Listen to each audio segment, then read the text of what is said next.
Bom dia a todos, sejam bem-vindos aos debates políticos do jornal Água e Ambiente, organizados no âmbito das eleições legislativas que terão lugar no próximo dia 10 de março. Debates sobre energia, resíduos e água. Ontem, energia, hoje, resíduos e amanhã debateremos aqui o setor da água. Afinal, debates sobre o ambiente, que é cada vez mais um setor estruturante das nossas sociedades, transversal a toda a economia, a todos os setores da economia, transversal à ação do governo e transversal às políticas públicas setoriais. E é por isso que hoje o ambiente está no topo das prioridades e está muitas vezes no topo da agenda nacional e internacional. Agradeço a presença daqueles que estão aqui comigo e agradeço também às muitas centenas de participantes que acompanham os nossos trabalhos via streaming. Em representação dos partidos, tenho comigo, do Partido Socialista, António Monteirinho, a quem agradeço a sua presença, do Partido Social Democrata, Bruno Coimbra, muito obrigado, do Chega, Luís Fernandes, muito obrigado, da Iniciativa Liberal, Sérgio Loureiro, do Bloco de Esquerda, Luís Filipe Salgado, que estará a chegar a todo momento, e do Livre, João Monteiro, e, muito obrigado também, e do Partido Pessoas, Animais e Natureza, António Morgado Valente, que já esteve aqui connosco no dia de ontem. A todos o meu agradecimento, em nome do jornal Água e Ambiente, farei a vossa apresentação na primeira pergunta que vos dirigir. Antes de iniciarmos o nosso debate, deixava aqui duas notas muito curtas. A primeira para dizer que o jornal Água e Ambiente recentemente comemorou os seus 25 anos de edição e organizou estes debates como um contributo para podermos debater aqui assuntos da maior importância do ambiente. É costume dizer-se que os atos eleitorais às vezes não são propícios para o aprofundamento de certas matérias, pela sua própria dinâmica. Este é o nosso contributo para, de alguma forma, contrariar um pouco essa percepção. E a última nota para dizer que este ato eleitoral tem para mim que é um ato eleitoral diferente. E é diferente porque todos aqui presentes, todos os que estão aqui presentes, podem fazer parte de uma solução governativa. E às vezes não há essa percepção. E nestas eleições acho que há um pouco essa percepção e faz deste ato eleitoral um ato eleitoral diferente. Por isso é importante ouvir todos e cada um de vós e por isso são também importantes estes debates que decidimos organizar no âmbito das legislativas de 2024. Sobre o nosso debate de hoje, é o segundo e é sobre resíduos. Está dividido em duas partes. A primeira corresponde às perguntas do jornal Água e Ambiente, são 4 perguntas. Depois uma segunda parte em que cada representante, cada partido aqui presente, terá a oportunidade de esclarecer as suas 3 principais prioridades a propósito dos resíduos. No final, numa última parte, cada representante de cada partido terá a oportunidade também de comentar uma resposta, e só uma resposta, de um seu oponente, num comentário de 1 minuto, e o visado terá também a oportunidade de responder a esse comentário. E vamos dar início ao nosso debate, o nosso debate hoje sobre resíduos. Eu vou começar por apresentar o António Monteirinho, que é atualmente deputado pelo PS, é membro na Comissão de Ambiente e Energia do Grupo de Trabalho para a Revisão e Atualização da Lei da Água, é o presidente da Conselhia da Guarda do partido e vogal executivo do Conselho de Administração da Unidade Local de Saúde da Guarda. Muito obrigado, uma vez mais, pela sua presença. O mote para a primeira pergunta está relacionado com as metas de preparação para reutilização e reciclagem dos resíduos urbanos e também as metas de reciclagem de alguns resíduos, de alguns fluxos urbanos. Cumprimento de metas e financiamento das operações. A propósito disto, aqui uma nota, o setor está neste momento suspenso da promulgação de 2 diplomas essenciais para a sua governação pelo Presidente da República. Está a aguardar que isso aconteça, o UNILEX e o Regime Geral de Gestão de Resíduos. O Presidente tem 40 dias, esses 40 dias foram suspensos recentemente porque o Presidente pronunciou-se e fez perguntas. O prazo foi interrompido, isto para dizer o quê? Há esperança ainda que eventualmente possamos ter cá fora o Unilex e o Regime Geral de Gestão de Resíduos atualizado, tão importante que é para a governação do setor. Feita esta pequena nota, a propósito do enquadramento das perguntas que vou fazer, diria o seguinte: Portugal atingiu em 2022 o valor de 26,5% de preparação para reutilização e reciclagem de resíduos urbanos, dados de uma avaliação da Comissão Europeia, da avaliação precoce da União Europeia, a propósito desta meta, dados de 2023. O país está vinculado ao cumprimento de uma meta de 55% em 2025. Vê-se bem a diferença, 26 para 55% é de facto, e 25% é já amanhã. Estamos de facto muito longe.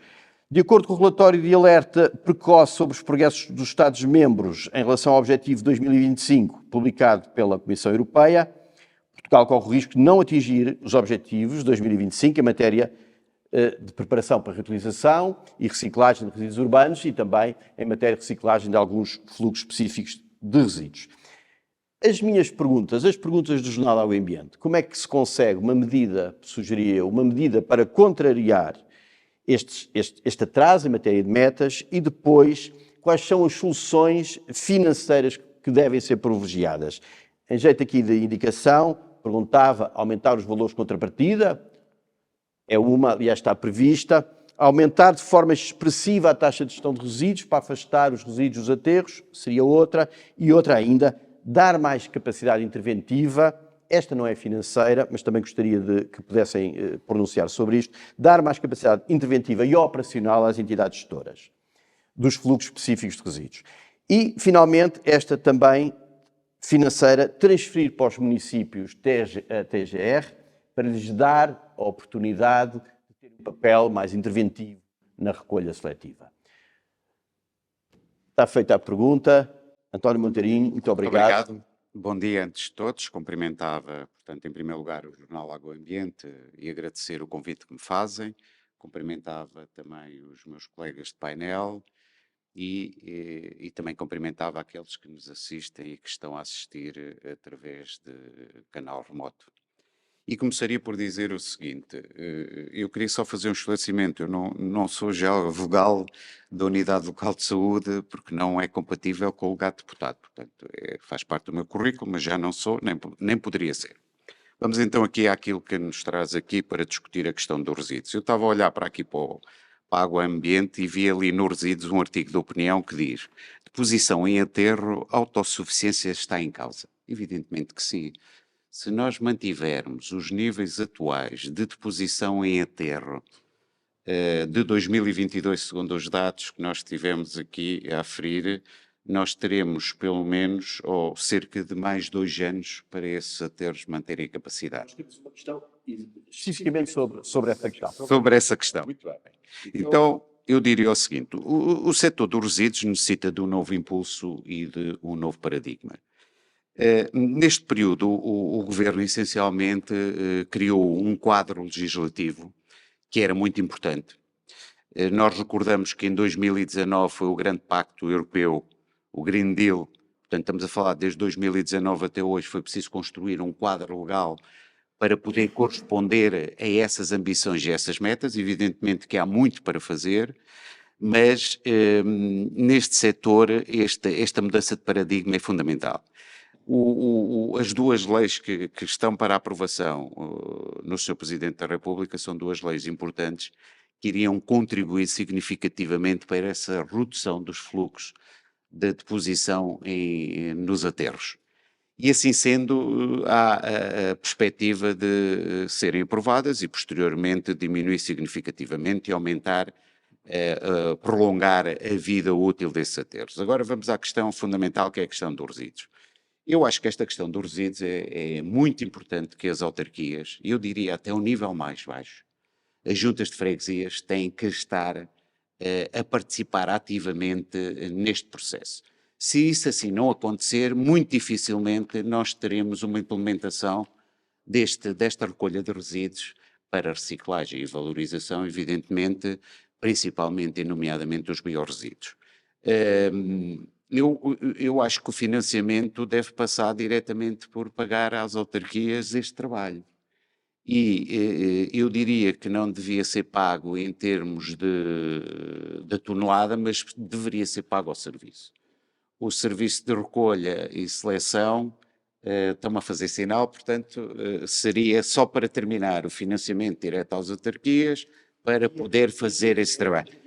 Via transferência direta da TGR, por exemplo, seria uma das soluções. Apontaria para essa solução. E a utilização do fundamental? Também existe já, em termos, entre 2022 e 2023, eu não quero estar a mentir, mas penso que foram 34 milhões de euros que foram distribuídos para as autarquias. Muito bem, muito obrigado. Obrigado. Bruno Coimbra, passa a sua apresentação, deputado desde 2011, é coordenador do grupo parlamentar do PSD na Comissão de Ambiente e Energia na Assembleia da República e presidente da Comissão de Água, Energia e Ambiente da Assembleia Parlamentar da União para o Mediterrâneo. Foi ainda coordenador do grupo de trabalho da Lei de Bases do Clima, é licenciado em Engenharia do Ambiente. Muito obrigado pela sua presença. Obrigado, João. Gostaria de começar por agradecer o convite que me foi feito e cumprimentar todos aqueles que me acompanham no painel de hoje e dizer que o setor dos resíduos, de facto, é um setor da maior importância para o nosso país, mas no qual é bem patente que ainda estamos muito longe de atingir uma economia verdadeiramente circular e acabamos por ainda ter um grande desperdício daquilo que são os nossos recursos. E isso tem muito a ver, quando estava a falar de processos legislativos, de atrasos, de coisas paradas, com uma ação governativa nos últimos anos que tem penalizado muito este setor. Portanto, nós estamos perante um cenário em que autoridades nacionais são ineficientes, em que há uma instabilidade legislativa muito patente, há uma conflituosidade entre os agentes do setor que não é mediada ou que é mal mediada, os problemas arrastam-se e isso leva a um incumprimento generalizado de metas que hoje é a nossa realidade, não é só na preparação e reutilização para reciclagem, este é apenas um exemplo, mas já há de facto um incumprimento generalizado de metas. No que diz respeito a esta questão da preparação para reutilização e reciclagem que fala, o João muito bem falou do incumprimento que já vem dos 50% em 2020, depois os 33% em 2022, agora em 2023, o grau de exigência de facto aumenta para 55% em 2025 e para 60% em 2030, nesta meta e noutras metas também, e eu diria que o João estava a dizer é difícil que se venha a cumprir, pois eu digo mesmo, eu diria que é praticamente impossível que se venham a atingir estas metas e isso tem a ver, já lá vou, queria só fazer este enquadramento porque acho que é importante, tem a ver com o facto de nós termos tido também muito mais preocupação, parece-me a mim, em arranjar desculpas do que soluções, em as tais medidas, seja a Covid, seja o crescimento da economia, os operadores ilegais, ou a falta de consciência ambiental dos portugueses, tudo serve de justificação e depois andamos a correr atrás do prejuízo. E é preciso perceber qual é verdadeiramente o problema. É que o setor dos resíduos acaba por ser um sistema cheio de interdependências. Para atingirmos essa meta de preparação para a reutilização e reciclagem, temos de colocar o sistema a funcionar. E temos que atuar a montante. Desde logo, primeiro, apostar na prevenção. Reduzir as quantidades daquilo que produzimos de resíduos. E é outra meta que está a falhar também, já agora. Temos de ser mais eficazes na separação, na segregação, na recolha seletiva, onde também estamos a falhar metas. Isto implica apostar na inovação, apostar na digitalização da logística dos fluxos de recolha e separação, na sofisticação dos processos, de não ter receio de olhar para o financiamento das operações, como falou muito bem o João, portanto, para os ecovalores, para os valores de contrapartida, isto, de facto, representa também uma atividade económica onde estão envolvidos muitos recursos, muitos trabalhadores, os municípios, muitos investimentos e, portanto, efetivamente temos que olhar para os valores de contrapartida e precisamos de envolver também as pessoas, verdadeiramente. A verdade é que, no que diz respeito à sensibilização e informação, ela tem sido fraca e insuficiente. E há mesmo que introduzir outras abordagens neste tipo de contacto e de comunicação com as pessoas, desde logo integrando conhecimentos da psicologia, até das ciências sociais, porque se queremos mudanças comportamentais, vamos ter efetivamente que envolver os cidadãos e que comunicar com eles de uma forma mais eficaz. Bem, muito obrigado. Muito obrigado. Passo agora a palavra ao Luís Fernandes, mas antes faço a sua apresentação. É diplomado em Engenharia de Máquinas, Luís Fernandes do Chega, é diplomado em Engenharia de Máquinas pelo Instituto Superior de Engenharia de Lisboa e licenciado em Gestão de Empresas pela Universidade Moderna. Foi presidente da Associação Nacional das Agências Regionais e Municipais de Ambiente e Energia entre 2005 e 2014 e administrador da Agência Municipal de Energia de Sintra entre 2001 e 2013. Entre 1999 e 2002, trabalhou na Beira Gás, Companhia de Gás das Beiras S.A., como chefe do Centro de Distribuição de Viseu. Muito obrigado. Uma medida. Muito obrigado também. Muito obrigado também pelo convite e desejo bom dia a todos os participantes.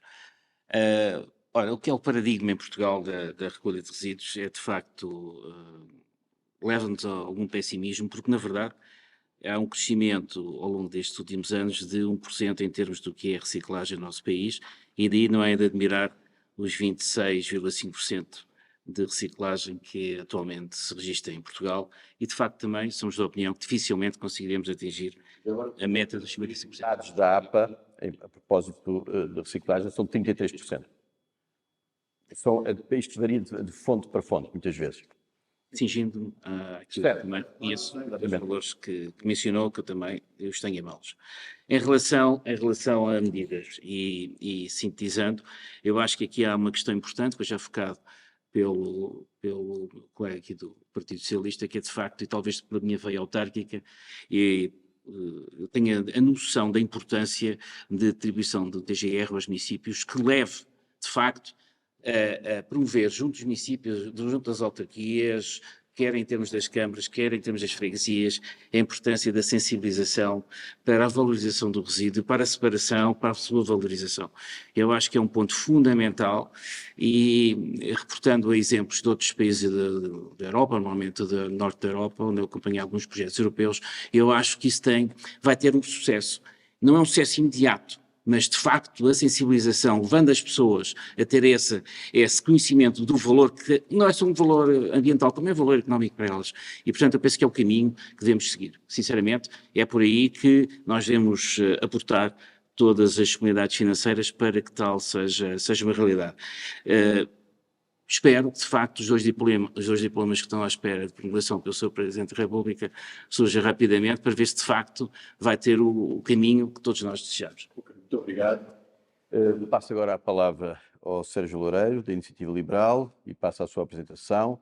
Sérgio Loureiro é fundador da Iniciativa Liberal e membro do Conselho Nacional.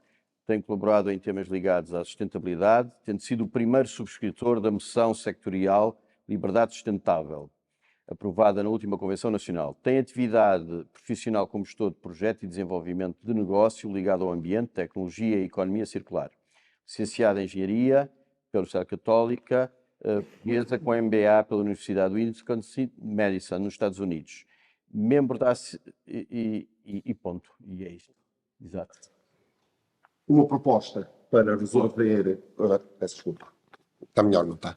Uma proposta da Iniciativa Liberal para resolver um problema de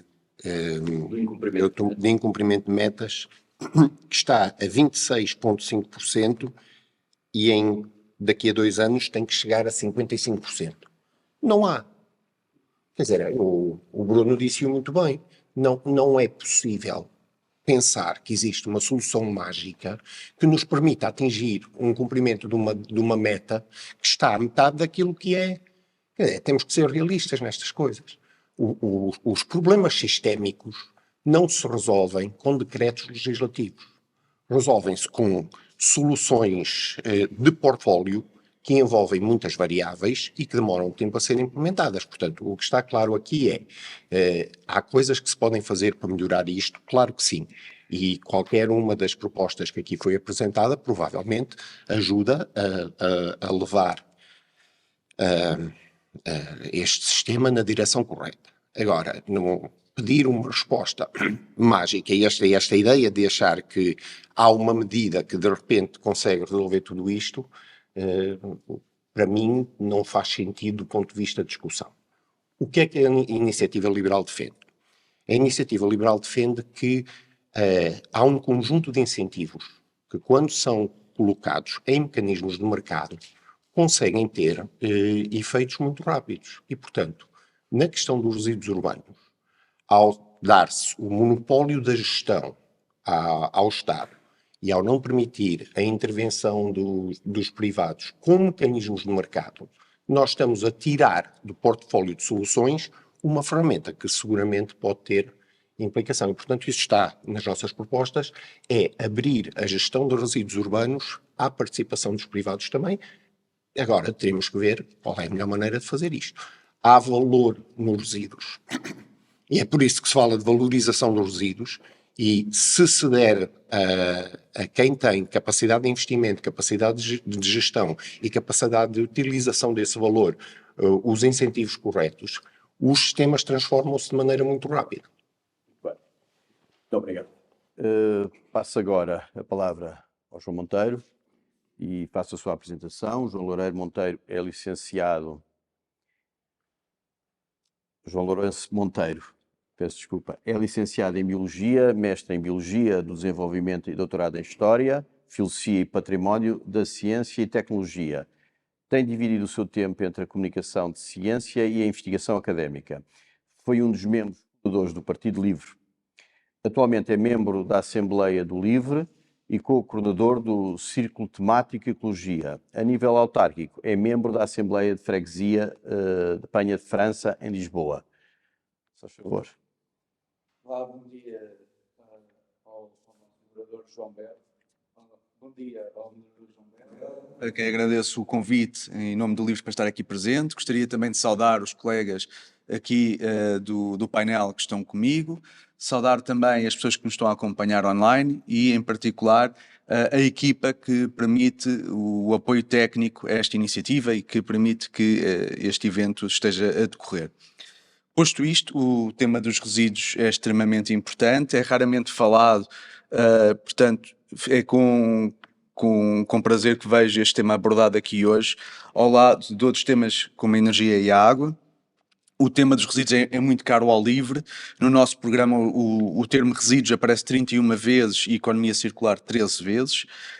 Nós sabemos que vivemos num planeta finito, com recursos finitos, pelo que teremos de consumir menos, reutilizar mais. Isso faz com recurso à reciclagem, ao reaproveitamento de materiais, à transformação e reintrodução de resíduos no mercado, adotando de um modo acelerado um modelo de crescimento regenerativo. E digo de um modo acelerado porque, como já foi dito por vários membros aqui presentes, estamos muito atrasados nas metas propostas. Ou seja, por outras palavras, diminuir o impacto ecológico do consumo e duplicar a taxa de utilização dos materiais circulares. Esta nossa visão não é uma utopia ambientalista como alguns poderão pensar, mas uma estratégia política para o país e para a Europa, até porque somos europeístas, que está enquadrada no novo plano para a ação para a economia circular, adotado pela Comissão Europeia a 11 de março de 2020. Sobre este tema, gostaria de começar por apresentar alguns dados para contextualização do que vou dizer a seguir sobre a situação atual. Sobre os resíduos urbanos, os dados da ESGRA dizem que em 2022 assistiu-se a um aumento da recolha seletiva de 4%. Por fluxo, o ecoponto amarelo aumentou a recolha mais de 7,24%, no ecoponto azul mais 4,55%, e no ecoponto verde o vidro mais 1,40%. Isto são os dados do primeiro semestre de 2023, quando comparado com o ano anterior. Apesar deste avanço, mesmo assim estes valores são baixos de reciclagem face ao total dos resíduos produzidos. Os dados do Eurostat em 2022 indicam que a quantidade de resíduos urbanos produzidos por pessoa na União Europeia foi de 531 kg e em Portugal de mais de 500 kg por pessoa no mesmo período. Isto são números ligeiramente inferiores ao ano anterior, mas revelam um crescimento ao longo do tempo. Relativamente às metas, que foi também aqui mencionado, o relatório do Tribunal de Contas Europeu mencionou que os 27 Estados-membros da União Europeia estão atrasados na redução para metade da quantidade de resíduos urbanos não reciclados finais, na meta traçada para 2030. Portanto, isto é um problema que afeta não só Portugal, mas também os outros países da União Europeia. Portanto, isto também é importante para contextualizar, para deixarmos de ter aquela ideia de que somos nós o povo atrasado. Não, nós até estamos a caminhar no bom sentido, mas estamos inseridos num contexto europeu em que outros países estão na mesma situação que nós. Já fizeram um sinal para eu terminar, eu vou só para demorar-me aqui um bocadinho mais nesta pergunta e depois nas outras eu vou ser mais breve. Então, e Portugal deposita em aterro ainda 50% dos resíduos que produz e terá de reduzir esse valor para apenas 10% até 2035, e vou passar às propostas. Então, o que indicam estes dados? Alguns avanços, mas muito lentos e longe das metas pretendidas, e por isso o LIVRE está preocupado por essas metas não estarem a ser cumpridas. Assim, o LIVRE propõe, e nós temos esta medida no nosso programa, assumir com o destaque necessário a implementação da economia circular em Portugal, assegurando a mobilização de recursos do Portugal 2030 e dos diversos programas operacionais, regionais e setoriais, assegurando a implementação célere das medidas preconizadas no Plano Estratégico para os Resíduos Urbanos, PERSO 2030, e alavancando projetos estruturantes que permitam recuperar o atraso na concretização destas metas nacionais a respeito dos resíduos urbanos, assumindo novas metas nacionais de redução, preparação para a reutilização e reciclagem, deposição de resíduos urbanos biodegradáveis em aterro e a taxa de utilização dos próprios aterros. A isso acrescenta-se o aumento de incentivos para a redução da quantidade de resíduos urbanos, duplicando a taxa de circularidade, como com financiamento da União Europeia. Senhor. E agora, finalmente, passo a palavra ao António Morgado Valente, não sem antes fazer a sua apresentação. Concorre à Assembleia da República nas eleições legislativas de 2024, ocupando a segunda posição na lista do PAN, no distrito de Lisboa. Natural do Alentejo, é formada em Engenharia Civil, trabalhou vários anos no Algarve, na gestão de empreitadas de saneamento e abastecimento de água, que representaram uma solução no impacto da poluição e eficiência dos recursos hídricos na região. Em 2021 foi eleito para a Assembleia Municipal de Lisboa pelo PAN. Se faz favor, muito obrigado. Muito obrigado. Em primeiro lugar, agradecer o convite para estarmos aqui presentes e poder apresentar o ponto de vista do PAN sobre o setor dos resíduos e também a todos que estão aqui presentes e a quem nos está a ouvir. Para além dos dados que já referiram e das metas que não foram atingidas, só dar aqui mais um número que acho que é importante. Há 5 milhões de toneladas de resíduos urbanos todos os anos que não vão para a reciclagem. Portanto, é um valor elevadíssimo, efetivamente, e para resolver este problema, efetivamente, é necessário aplicar alterações estruturais no sistema para que se possa atingir as metas que pretendemos. Gostaria de salientar aqui 3 más práticas ou 3 pontos importantes que continuam a acontecer e que, do nosso ponto de vista, não deveriam estar a acontecer, nomeadamente o Estado continua a subsidiar a incineração de resíduos urbanos. O Governo, em 2020, estabeleceu a subsidiação de energia produzida através da queima de resíduos feita pelas concessionárias, através do Fundo Ambiental. Isto representa, de 2020 a 2024, cerca de 72 milhões do Fundo Ambiental que é aplicado nesta situação. Por outro lado, consideramos que a taxa de gestão de resíduos por incumprimento é muito baixa, é 6,66 €, e, portanto, isto incentiva também as concessionárias a não cumprirem as metas estabelecidas. Finalmente, achamos que é importante falar aqui de um assunto que tem a ver com os sistemas de depósito e retorno, que tem uma eficiência de cerca de 90%, e foi uma proposta que foi até apresentada pelo PAN em 2018, que deveria entrar em vigor em 2022 e até hoje não saiu do papel. Portanto, o que acontece aqui é que muitas vezes os diplomas são importantes, claro que sim, os novos que vêm aí que sejam bons, mas é preciso que eles sejam depois aplicados. E neste caso, por exemplo, ainda não saiu do papel. E, portanto, é preciso, estes são os 3 pontos importantes, 3 mais medidas que têm vindo a acontecer, que poderiam ter contribuído significativamente para reduzir o impacto que temos no país sobre esta matéria. Muito obrigado. Muito obrigado. Vamos passar à segunda questão do Jornal Água e Ambiente, como apoiar os municípios na gestão dos biorresíduos, promover parcerias na Baixa entre municípios, promover parcerias entre a Baixa e a Alta. Este é o mote, o enquadramento. Os municípios têm claras dificuldades em dar resposta à gestão dos biorresíduos, poucos recursos humanos especializados, poucos meios para investir em viaturas e equipamento. Entrou em 2024 em vigor a obrigatoriedade dos municípios fazerem recolha seletiva de biorresíduos, mas de acordo com a APA, ainda estamos longe de assistir a resultados materiais, com a recolha seletiva de resíduos urbanos biodegradáveis a assumir apenas 3,4% do total dos 20% de resíduos recolhidos seletivamente. O que fazer, António Monteirinho, para dar resposta, para apoiar estas manifestas dificuldades dos municípios? E esta é uma pergunta direta, e outra, se faz sentido apostar em parcerias entre a Baixa, por um lado, e entre a Baixa e a Alta, por outro? Faz sentido. Eu começaria por dizer que foi este governo, portanto, que implementou e que assegurou que os municípios tenham que implementar durante o ano 2024 a recolha seletiva a recolha seletiva de biorresíduos. Isto para diminuir substancialmente a deposição em aterros, que é um dos maiores problemas que nós temos. Há municípios a velocidades diferentes, é preciso saber. Tive o cuidado de ver alguns municípios, Lisboa e Porto, já há muitos anos que têm esta recolha seletiva, nomeadamente junto dos restaurantes, grandes produtores de biorresíduos, mas também agora, e com casos e estudos piloto que têm acontecido também. Mas agora, portanto, é alargado a todos os municípios ao nível nacional e penso que existe também alguns montantes financeiros que farão cumprir este desígnio, nomeadamente entre 2022 e 2023, estamos a falar em cerca de 30 milhões de euros e para 2024 aquilo que constava em termos de orçamento eram 26 milhões de euros. Portanto, ou seja, temos aqui também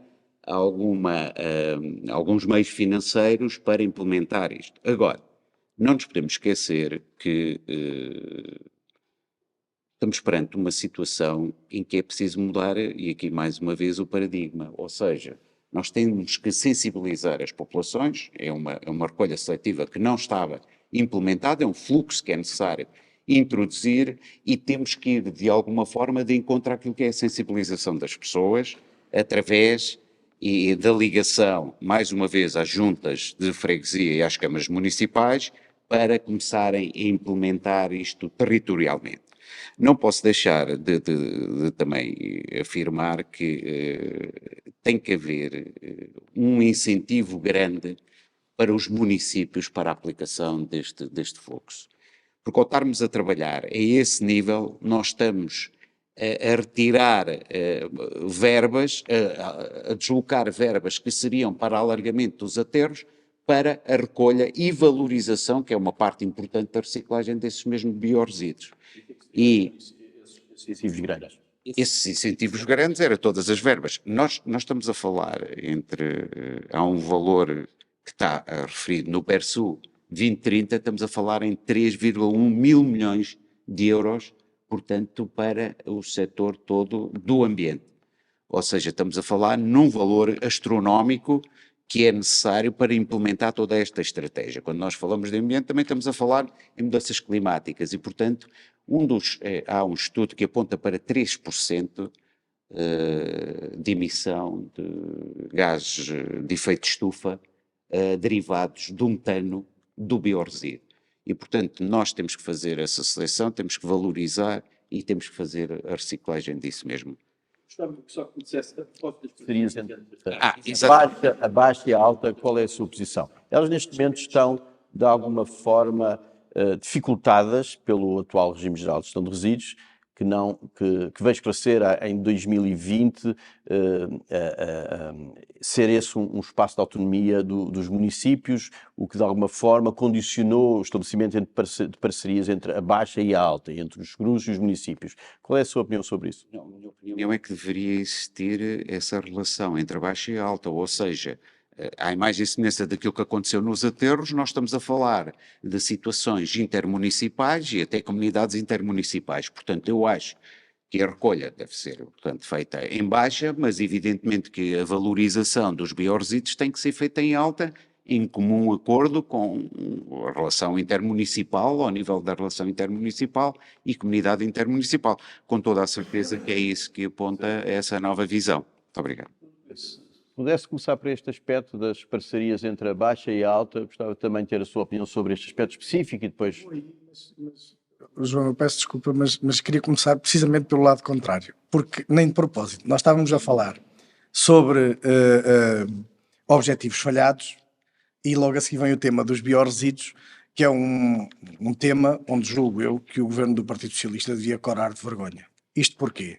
Porque, na verdade, estamos a falar de resíduos que em volume são 45% da recolha indiferenciada. Nós temos muita urgência em desviar estes resíduos, esta quantidade enorme de resíduos de aterro e de valorizar organicamente os mesmos. E se falarmos então do aproveitamento do biometano, que aqui também já foi falado, então, quer ambientalmente, quer economicamente, é ainda mais relevante. a recolha seletiva destes biorresíduos deveria estar a funcionar em pleno em todo o país. Pois o problema é exatamente esse. E vamos lá às medidas, vamos às medidas sem dúvida nenhuma, mas nós devíamos estar com isto a funcionar desde o início do ano e não estamos. E não estamos porquê? Foi por falta de tempo? Não. A diretiva foi aprovada há mais de 5 anos, em maio de 2018. Nós sabíamos que isto vinha aqui. Foi por falta de avisos? Não. Nós no Parlamento, o PSD, várias vezes alertou o Ministro para a falta de capacitação dos municípios e para os riscos destes atrasos. Foi por falta de contributos? Não. Apresentámos 2 projetos sobre biorresíduos, sobre economia circular. Foi a maioria do Partido Socialista que o rejeitou. Então foi mesmo por incompetência. E agora então como é que se resolve? Eu quis fazer este enquadramento porque é preciso este enquadramento para se perceber agora como é que isto se resolve.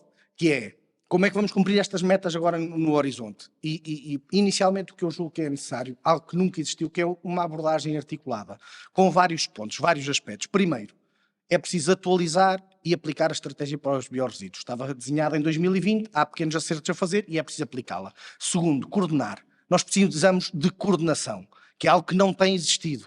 De acordo com as notícias publicadas, a APA, e até a ANP, mas a APA nem sabe qual é o ponto da situação a nível nacional. Não sabe, neste momento em que devíamos ter isto a funcionar, quem faz a recolha, quem não faz, o que é que está a correr bem, o que é que está a correr mal. Eu trouxe esta notícia do Jornal de Negócios, que diz, nem a APA, é de início de janeiro de 2024, e diz, nem a APA, nem a ANP têm para já dados sobre quantos municípios já operacionalizaram os sistemas de recolha de biorresíduos e como o fizeram, apesar de ser obrigatório fazê-lo até 31 de dezembro.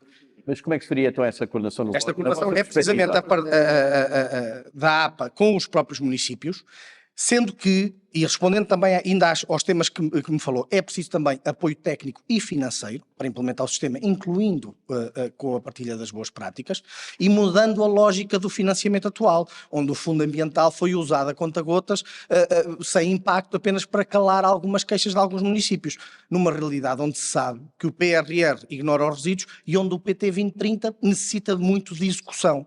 E onde há um espaço efetivo de melhoria dos benefícios provenientes do biometano. Também sendo necessários a sinergia e parcerias entre entidades gestoras que falou, agora sim vou aí, até porque há uma carência de articulação e de investimento, sim, há uma carência de articulação e de investimento que tem de ser solucionada, desde logo temos os municípios a dizer que não investem em recolha seletiva porque não há tratamento pelas altas e temos as altas a dizer que não fazem tratamento dedicado porque não há recolha suficiente para se investir em tratamento dedicado. Temos o problema, e estou a finalizar, os tarifários adequados. Basta ver a recomendação da ERSAR a alertar para um conjunto de aspectos. Ainda no ano passado emitiram esta recomendação relativamente aos tarifários de biorresíduos. E, por fim, para terminar, a sensibilização e comunicação. Voltamos a precisar de envolver os cidadãos.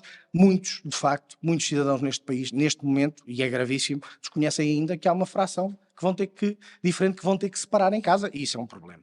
Luís Fernandes. Ora bem, porque também trouxe essa notícia, de facto é sintomática a questão dos municípios estarem atrasados neste tipo na recolha, mas eu sublinhava aqui o que foi mencionado pelo Ministro da Tutela, que disse que no âmbito do PT 2030 estão previstos 286 milhões de euros para apoiar investimentos nos sistemas em baixa, que são distribuídos no contexto regional, através das Comissões de Coordenação de Desenvolvimento Regional e das Comunidades Intermunicipais, e 114 milhões de euros para apoiar investimento na alta. Isto é tudo muito interessante. Agora, como é que isto se aplica? Porque já devia ter sido ontem. Não é? Como é que isto vai ser feito? E a questão para mim, e do meu partido, passa por uma estratégia que, na verdade, não está devidamente definida, e daí depois as consequências das incongruências que há nas entidades que regulam estas matérias, não saber, nem sequer sabem em que ponto é que está a situação relacionada com a recolha de biorresíduos. E isto leva-me também a mais um tema, que é a questão da sensibilização e do que ao longo dos últimos anos não tem sido feito em Portugal. Eu, como já mencionei, estive relacionado com alguns projetos neste setor, com outros países da Europa, e não me esqueço, no âmbito do LIFE, que é o financiamento para o tratamento de biorresíduos, o que é, na verdade, o biorresíduo e a economia circular num contexto de valorização, quer ambiental, quer em termos económicos. É notória a nossa situação de déficit em relação a países do norte da Europa, onde de facto o biorresíduo não é um resíduo, é um valor que dali advém muita coisa. E em termos sintéticos, digo só isto. Eu estive envolvido num projeto numa cidade na Suécia em que do biorresíduo nasce o biogás, nasce produtos para adubar as terras, nasce água para regar os jardins, num verdadeiro contexto de economia circular. Na altura eu disse a alguns autarcas com os quais trabalhei, no âmbito da Trata ao Lixo, posso dizê-lo, que era bom nós fomentarmos isso nos quatro concelhos afetos à Trata ao Lixo. E a minha resposta foi que isso é areia demais para a nossa caminhonete, desculpem o termo. Mas, na verdade, era uma oportunidade que eu perdi na altura. Espero que agora, embora eu acho que também estamos a perder outra oportunidade, isso não aconteça. Sérgio Loureiro, por favor. Voltamos ao mesmo. Eu peço desculpa, antes de mais nada. Eu há bocado, provavelmente por não ser político profissional, passou-me completamente cumprimentar os participantes e agradecer ao João o convite e cumprimentar os participantes também lá em casa. Muito obrigado por me chamarem a atenção deste detalhe que eu acho que é importante e que me passou completamente ao lado. Eu vou pegar no que disse o Luís Fernandes. Há valor nos resíduos. E a grande questão para mim é como é que as entidades que são responsáveis por isto conseguem fazer passar essa mensagem a todos os intervenientes na cadeia. Isto não funciona se o cidadão não fizer logo na sua cozinha a separação do resíduo. Eu tenho um excelente exemplo em casa. A minha mãe adotou isto quase como um mantra e, portanto, nós, quando vamos lá e se tiram os pratos da mesa no final do almoço, vai tudo e acho que há as cascas de camarão não podem ir para lá porque tem uma... Portanto, ela tem estas coisas todas e obriga toda a gente a implementar isto. Em minha casa, confesso-vos, eu não tenho grande sensibilidade para este tipo de coisas. Portanto, o que é que faz isto mudar? Neste caso em particular, eu acho que tem que ser a educação. Já todos sabemos que o plástico, o vidro e o papel se separam. Agora os biorresíduos é um novo fluxo e, portanto, aqui não é nada diferente dos outros, é uma mudança comportamental que acontece em casa. Portanto, isto muito mais do que as questões de como é que isto se rege a nível macro, eu diria que é mesmo uma questão de consciencialização das pessoas. Bem, Sérgio Loureiro. Ora, passo a palavra ao João Monteiro, do livro. Como eu disse há bocado, e assumindo o compromisso, vou ser mais curto nesta resposta para compensar o tempo que demorei na anterior. Portanto, vou começar já pela proposta. Nós, no nosso programa, temos, como disse há bocado, várias referências aos resíduos, temos uma referência aos biorresíduos e nessa proposta dizemos o seguinte: promover a recolha seletiva de biorresíduos, garantindo a aplicação do Decreto-Lei 102/2020, no qual é estabelecida a obrigatoriedade da recolha seletiva de biorresíduos pelos municípios e a proibição de posteriormente misturá-los aos orgânicos provenientes da recolha indiferenciada, assegurando que todas as pessoas têm acesso a lugares para a disposição apropriada dos resíduos. Promover também a utilização do composto obtido nas comunidades, como em hortas urbanas ou em projetos de hortas comunitárias nas escolas públicas. E para além disto, é importante nós não estarmos aqui a esforçar-nos muito para inventar a roda, quando já há soluções, pelo menos no papel, e então é preciso colocá-las em prática. E há bocado foi mencionado pelo nosso colega aqui do painel do PSD, que mencionou e bem a estratégia dos biorresíduos. É preciso aplicar isso, levar isso para a frente, que até traz inúmeras vantagens, como são defendidas e apresentadas pela APA, tais como a redução de quantidades de resíduos depositados em aterro por via indireta, redução dos odores nos aterros, melhoria na qualidade dos materiais triados nas linhas mecânicas, produtos com alto valor acrescentado, também já se falou aqui, diversos colegas falaram do valor destes resíduos, a criação de empregos verdes, que é algo que também valorizamos muito no livro e estamos sempre a puxar por esse assunto, promover o envolvimento da comunidade, como através da compostagem doméstica e comunitária, através da agricultura familiar, redução da importação de matérias-primas para a agricultura, até nos ficava mais barato, às vezes estamos sempre a tentar ver onde é que podemos cortar nos custos, podia ser aí, e depois uma vantagem ecológica que é a melhoria da qualidade do solo. Muito bem. Terminamos assim com o António Morgado Valente esta ronda. Pronto, do nosso ponto de vista, efetivamente, é preciso fazer aqui umas parcerias entre a alta e a baixa. É fundamental envolver todos os participantes nesta matéria com as soluções. No início da intervenção, espero não me enganar no nome, o António Monteiro disse que seria importante envolver os municípios, as freguesias também, e nós concordamos. Acho que quem está no terreno deve ser envolvido. Mas o que se reflete no terreno é que depois há uma transferência de competências, que é passada da Câmara para as juntas, mas com um valor estipulado. Por exemplo, no caso de Lisboa, é feita uma transferência de uma verba igual para todas as juntas quando cada junta tem as suas particularidades e diferenças. E, portanto, depois na prática o sistema não funciona. Na teoria seria muito bom que todos estivessem envolvidos, mas depois não há o fator escala para resolver o problema e as juntas não têm capacidade de o resolver.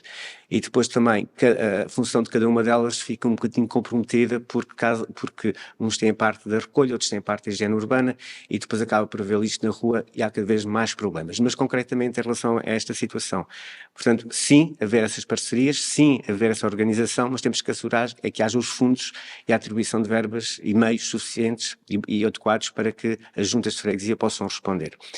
Em relação ao consumidor, aqui consideramos que deve ser analisada a capacidade ou a recolha porta a porta para este tipo de resíduos, acho que pode ser uma questão importante, e também incentivar que quem menos produz paga também menos, e portanto a taxa não deve estar anexada à tarifa, a tarifa não deve estar anexada à água, mas sim àquele sistema pais-do-troco, portanto poluidor-pagador.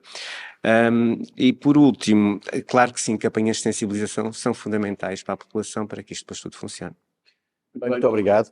Vamos passar agora ao terceiro mote e agora vamos falar dos aterros, esgotamentos de aterros, novas localizações, vamos falar sobre isso, soluções, fração resto e financiamento. Enquadramento. A deposição em aterro em 2022 foi de 2,9 milhões de toneladas de resíduos urbanos, que representam 57% dos resíduos sólidos urbanos, quando a meta imposta pela União Europeia para 2035 é de 10%, como aqui já foi referido, que são qualquer coisa como 500 mil toneladas. Constata-se uma necessidade de desvio de 2,4 milhões de toneladas em 6 anos. De acordo com o PERSU 2030, devem ser garantidas soluções de encaminhamento da fração resto, com vista a garantir o desvio de resíduos de aterro. Sabemos que esta situação é crítica, tendo em conta os estudos que indicam que a evolução nos próximos anos levará ao esgotamento da capacidade existente a partir de 2027. Certo é que, para já, precisamos de mais aterros, porque os aterros são, de facto, uma peça essencial aqui na gestão de resíduos, goste ou não se goste. E como é que soluções é que temos para resolver esta questão do problema de esgotamento dos aterros num horizonte muito, muito breve? Onde é que vamos depositar daqui a 2 anos aquilo que é recolhido? Sim, principalmente na recolha seletiva. Se rapidamente conseguimos incluir os biorresíduos numa recolha seletiva e aumentar essa capacidade dos biorresíduos, estamos a diminuir a deposição e enterro, aumentando e prolongando a sua vida. Mas aí também temos que valorizar a fração resto, não é? Aquilo que sobra de toda a escolha seletiva e que é necessário reduzir esta quantidade de deposição e enterro, valorização energética e compostagem. Temos também de trabalhar esta fração que sobra, que era para ser colocada em aterro, e trabalhá-la nesse sentido. Há outros indicadores que são muito importantes para diminuir a deposição e enterro, e eu lembrava aqui a implementação das políticas de responsabilidade da entidade produtora. Ou seja, é necessário estabelecer políticas que incentivem os produtores a assumir responsabilidade pelos resíduos gerados e pelos produtos ao longo da vida. Criar incentivos no ecodesign. Ou seja, vou só dar aqui um pequeno exemplo. Relevante para o objetivo final. Sim. Mas nós precisamos de novas localizações de aterros. Como é que isso se garante? Isso aí, em relação às novas localizações, vamos ter que as fazer, mesmo diminuindo a deposição e enterro, nós vamos ter que as concretizar. Aí a pergunta será a sua localização. Evidentemente que onde houver possibilidade, o alargamento dos aterros que existem será a solução mais viável. Será economicamente a solução que estará mais próxima de resolver o problema. Se não existir, evidentemente que vamos precisar de novas localizações, não será, será um processo longo e, portanto, diria Da vossa parte estão disponíveis para procurar identificar essas localizações? Sim, e de preferência aumentando a capacidade das localizações já existentes, dos aterros já existentes, sim.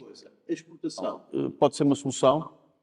Eu diria que estamos a deportar também os recursos que nós temos no nosso país para o exterior, ou seja, nós podemos valorizar esses resíduos e podemos reciclar, e se os tivermos a exportar ainda estamos a pagar, não estamos a valorizar no nosso país, não estamos a rentabilizá-los e ainda temos que pagar para fazer essa exportação. Seria a exportação para resolver um problema que é urgente. Penso que ainda estamos a tempo de responder a um aumento de capacidade de posição em aterro, alargando, aumentando algumas células, e eu conheço alguns casos em que é possível fazer isso, nomeadamente na Regia Estrela, que é uma das que existe próximo da minha casa, da minha região, e sei que é possível aumentar mais células para a deposição em aterro. Muito obrigado. Bruno Coimbra, como é que se garantem novas localizações? Tem alguma ideia sobre isso?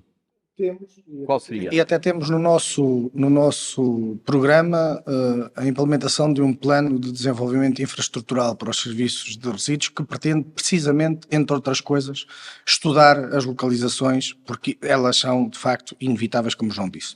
Mas eu queria dizer e sublinhar que esta questão do esgotamento dos aterros é um reflexo dos pontos que discutimos precisamente anteriormente. Temos aqui um legado terrível. Falhou-se na questão da prevenção da produção de resíduos, como o João disse muito bem, nós estamos a falar de números assustadores, enquanto que no que diz respeito à recolha seletiva, os nossos números estagnaram nos 21%.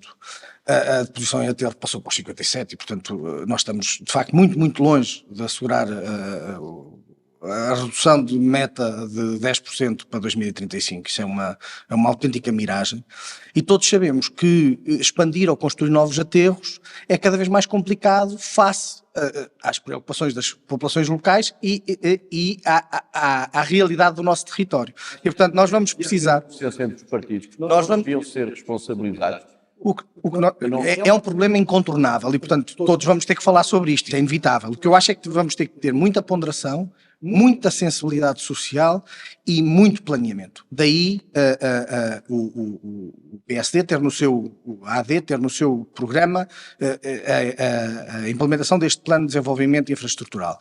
Porque nós temos que olhar para o problema todo, nós temos que obrigatoriamente reduzir a necessidade de posição em aterro, essa é a prioridade, a hierarquia de resíduos reduzir, apostar a sério na prevenção, na recolha seletiva, na reciclagem. A economia circular não pode ser só um chavão, tem que ser uma coisa que efetivamente se aplica.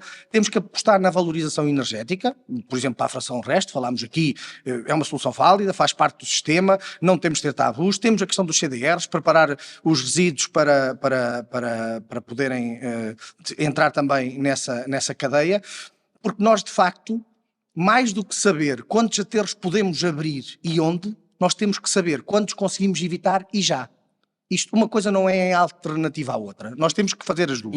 E também, sejamos claros, temos que, de facto, olhar, e aí reconheço, temos que olhar para as infraestruturas que existem e avaliar a capacidade para podermos discutir alternativas, porque sem esse planeamento e esse investimento não vamos conseguir fazer face às necessidades. A exportação de resíduos. Eu olho sempre para os resíduos na perspectiva da valorização, daquilo que é o valor que está no nosso mercado e que pode entrar na nossa economia. A exportação será sempre uma solução a evitar, não é naquilo que é o nosso mix de soluções que temos que podem potenciar a economia circular. Não é algo a que eu tenho sempre uma tendência de rejeição. Muito obrigado. Obrigado. Luís Fernandes. Eu começo exatamente pela pergunta que fiz sobre a exportação, que de facto é de todo por nós defendida a solução da exportação. O que nós devemos é de facto pugnar para...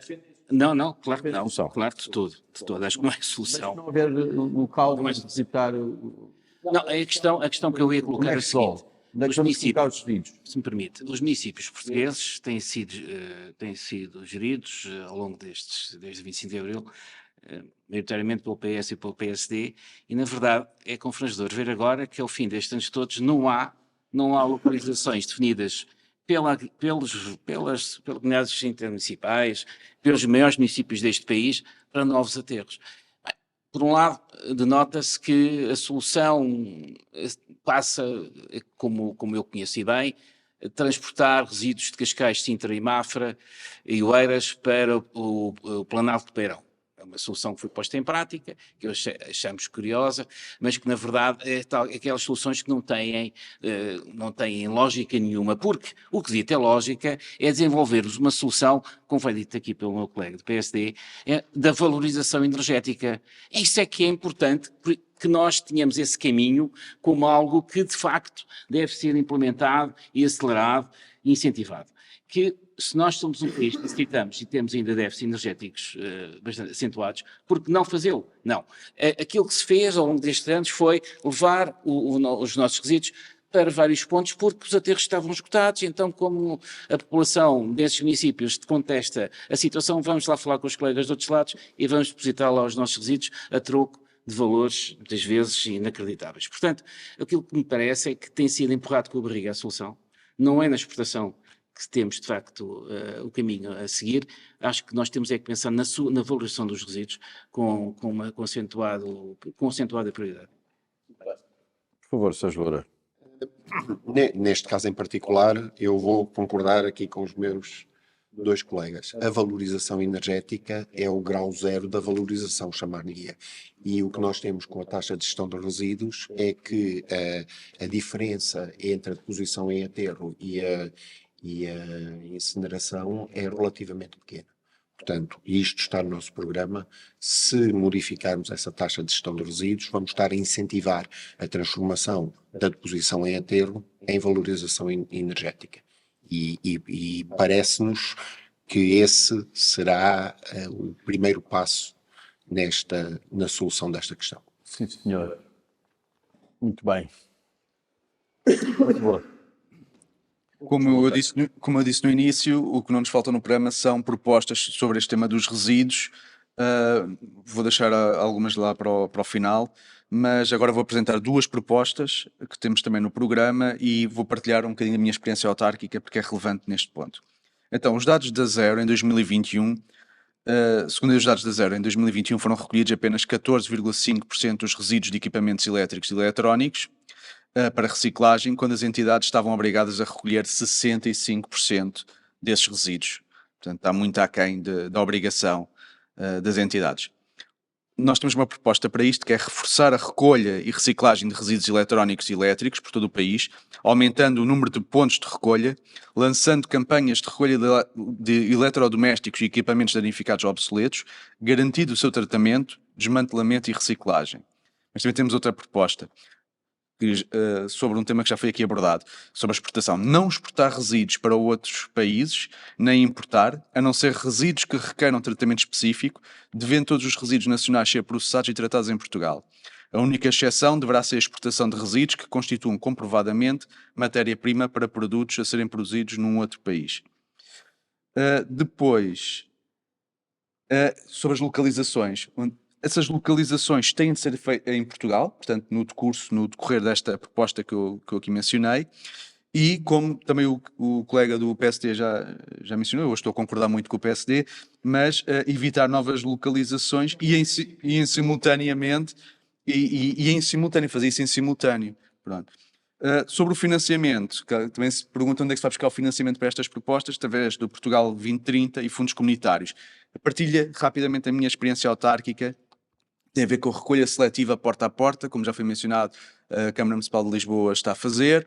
Há pouco tempo, creio que foi o ano passado, chegou essa atividade à Penha de França, à freguesia da Penha de França.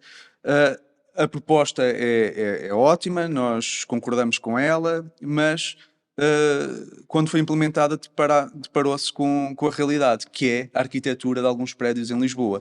Ou seja, o que nós temos são 3 contentores, os resíduos orgânicos, o lixo comum, o plástico e o papel, em que são recolhidos em dias diferentes da semana, só que há prédios que não conseguem ter esses 3 contentores no seu interior. Ou porque não têm wall, ou porque a entrada é pequena, só conseguem ter um contentor. Então a Câmara de Lisboa e a Junta de Freguesia teve de se adaptar, eu vou ser breve para concluir, teve de se adaptar e uma das alterações é, por exemplo, em vez de ter os 3 contentores, ter só um, as pessoas têm de se revezar, portanto usam aquele contentor, num dia metem o papel, no outro metem o plástico, pronto, assim, mas isto nem sempre funciona. Há mistura de resíduos, isto faz com que depois os resíduos não possam ser recolhidos ou contaminem a recolha, portanto tudo aquilo que foi feito fica inválido. E vou já terminar. E como é que se resolve isto? Como também o colega da IEL já disse, com educação e sensibilização, e temos de apostar muito nisto a nível autárquico, porque a medida da recolha seletiva porta a porta é boa, é ótima, é excelente, mas tem alguns problemas na prática e, portanto, temos de os tentar corrigir. Muito obrigado. Vamos agora então para a última questão do jornal Água e Ambiente. Peço desculpa. Obrigado, peço desculpa. Não tem problema nenhum. Pronto, relativamente o ponto de vista do PANI é que os aterros já se provou que é um problema e há falta de capacidade, portanto não devemos apostar em novas localizações, mas sim largar aquelas que já existem na medida do que for possível. E a solução passa mesmo por valorizar aquilo que é os resíduos. E há muitas soluções que podem ser aplicadas e que neste momento estão em Portugal de uma forma inexistente. Recordo-me de projetos muito interessantes que estão a ocorrer no Norte, em algumas universidades, sobre a recuperação ou a reciclagem da fibra fio a fio. Portanto, o impacto dos têxteis em Portugal é enorme na questão dos resíduos e não há essa reutilização nem reciclagem. Isso é um dos exemplos que pode ser apostado e deve ser apostado para o futuro. E depois, mais uma vez, sim, também há aqui as questões de sensibilização que são importantes, que avancem para que toda a população seja sensibilizada e que passe a fazer também a sua separação mais corretamente. Muito obrigado, Valente. Vamos então agora para a última questão do jornal Água e Ambiente. A questão versa a regulação da concorrência nos fluxos específicos de resíduos, como deverá funcionar a CAGER, que é a Comissão de Acompanhamento de Gestão de Resíduos. A CAGER tem supervisionado o mecanismo de alocação e compensação entre entidades gestoras dos fluxos específicos de resíduos, mas temos uma entidade que é manifestamente insuficiente para funcionar como Câmara de Compensação e Alocação, sem recursos humanos e também sem meios. Há uma litigância entre as entidades gestoras que estão em concorrência, que tem por base a inexistência exatamente de uma entidade que organize com eficácia as relações entre entidades gestoras que estão em concorrência, como é o caso das embalagens dos equipamentos elétricos e eletrónicos. Então, como deverá funcionar a CAGER, ou que modelo deverá existir para regular as relações entre entidades gestoras que estão em concorrência para gerir fluxos específicos de resíduos? António Monteirinho. Quando se pensou na criação, portanto, da CAGER, pensou-se que seria uma solução para fazer a regulação entre as entidades reguladoras, todos os intervenientes.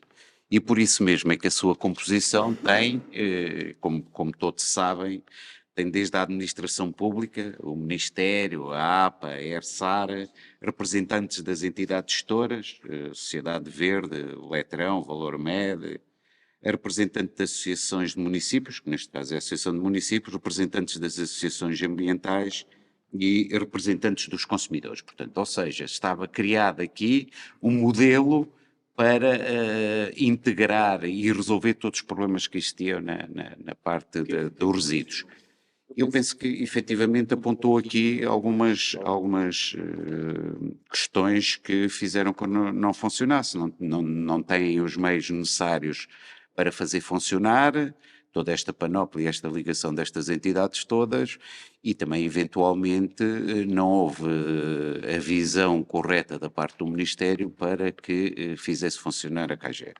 Ou seja, temos que optar, e aqui reconheço que há um atraso significativo em relação a isso, nós não podemos admitir que tudo correu bem na área do ambiente.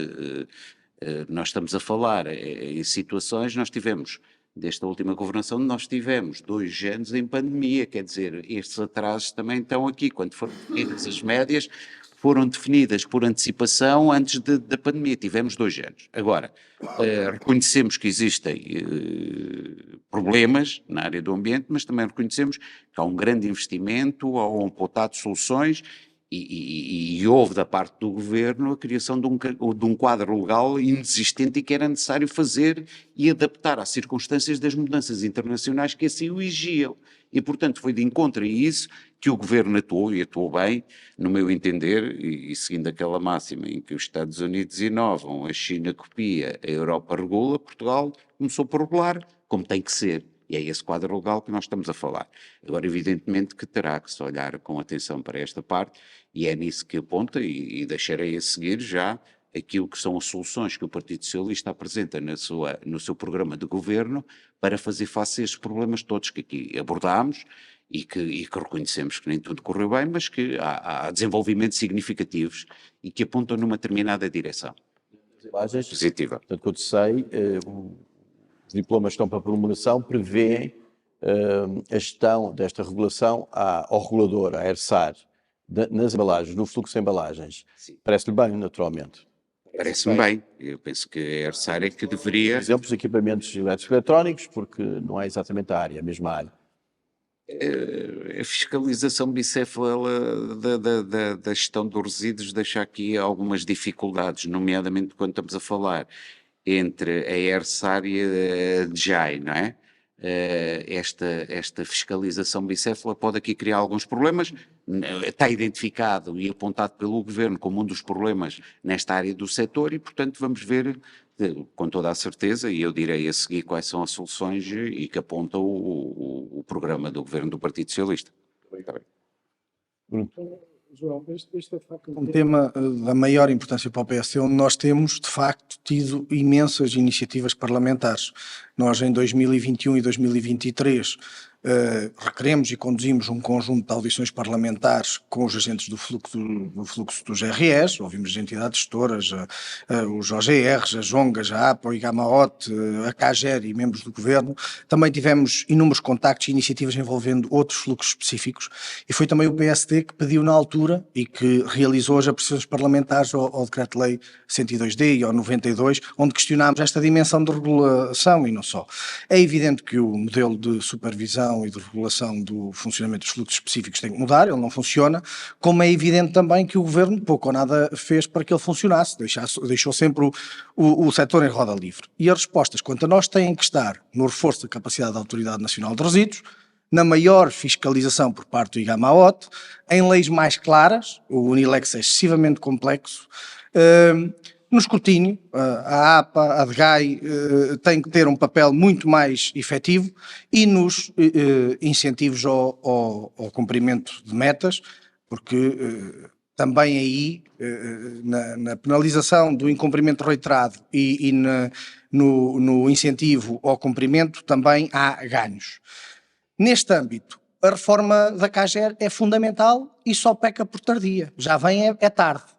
Recordo que também fomos nós que chamámos o Sr. Ministro ao Parlamento face à inoperância deste órgão e exigimos a partir daí mudanças. Aliás, foi o PSD que obteve a confissão do estado comatoso da CAGER por parte do seu Presidente. Eu estou muito à vontade para falar porque ele foi inquirido por mim. Foi em resposta a mim que o Presidente Simão Pires revelou os atrasos nos procedimentos, os longos períodos de inatividade, o cálculo de compensações por fazer, a falta de condições logísticas institucionais, onde disse que trabalhava em part-time, onde disse que não se cobra a taxa CAGER porque não se sabe depois como gastar o dinheiro ou não se consegue gastar o dinheiro.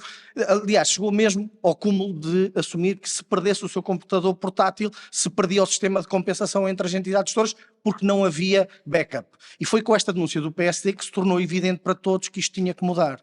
O que é que nós defendemos agora? Já sei que me vai perguntar, que vá direto ao assunto. O mecanismo de alocação e compensação tem de ser revisto e deve passar para a esfera da ERSAR, isso para nós é claro. E a CAGER tem que ser realmente um órgão de acompanhamento e concertação com o novo Presidente, também nos parece óbvio, e cumpra as suas obrigações. Mas julgo que, acima de tudo, o que tem que acontecer no setor é termos um governo que saiba de resíduos e que queira saber dos resíduos, porque foi sempre um parente pobre dentro da política de ambiente, que não tenha medo de ouvir todas as entidades e que depois tome decisões em prol do interesse público. E já havia raquete, vou-me Só uma calar. questão, como é que ficaria a regulação dos resíduos de equipamentos eletrónicos, passando as embalagens para a ERSA, mas os resíduos de equipamentos eletrónicos? Um aspecto que tem que ser aprofundado, de facto, Não pode ter essa solução. não tenho neste momento essa solução. Não. Certo.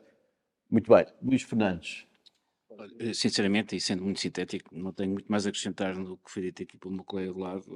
De facto, a CAGER não tem revelado e não revelou a competência que devia ter tido sobre este setor, como entidade que devia ter nas mãos todo este controle e, portanto, acho que há à partida fazer uma reformação total desta entidade para que, de facto, ela seja um dos polos importantes no setor dos resíduos. Não mais tenho a acrescentar. Bem, muito obrigado. Sr. Loureiro. Esta é divertida, porque eu confesso que eu não fazia a mínima ideia que era a CAGER até vocês terem perguntado. E fui procurar a portaria. E é nestes momentos que a cabeça do cidadão normal explode. E é nestas alturas que os liberais parecem radicais. Pela franqueza. Isto é patético. É uma portaria de 2016 e nós estamos a discutir uma entidade que foi formada por uma portaria de 2016 e que não funcionou em 2023 e achamos que há reforma para isto.